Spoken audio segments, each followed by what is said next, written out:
أعوذ بالله من الشيطان الرجيم. بسم الله الرحمن الرحيم.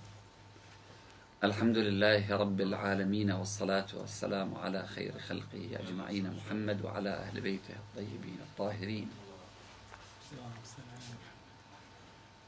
قال الله العظيم في كتابه الكريم: ومن يعظم شعائر الله فإنها من تقوى القلوب. في الإسلام عبادات، وفي الإسلام شعائر.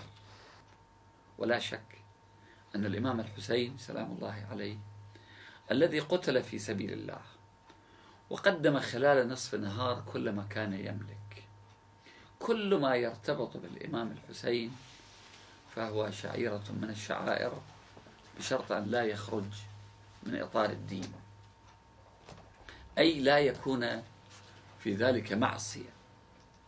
كل ما يرتبط به: إقامة مجالس الذكر، إقامة مجالس العزاء، الذهاب إلى زيارته، رفع اسمه في أي مكان من الأماكن، شعيرة من شعائر الله.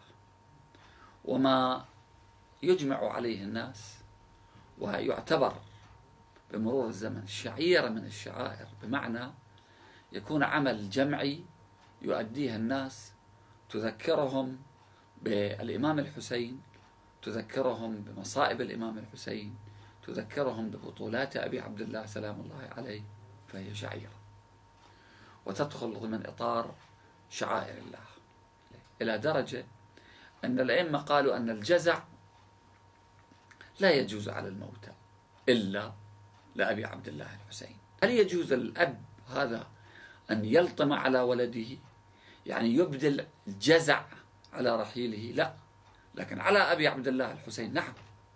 فالحسين الذي أعطى كل شيء في سبيل الله خلال نصف النهار، كلما نعطي له نحن لم نقدم شيئا. الشعائر الحسينية سياج لحفظ الدين، لا بد من إقامتها والاستمرار عليها والعمل والنضال من أجل أن تستمر إن شاء الله.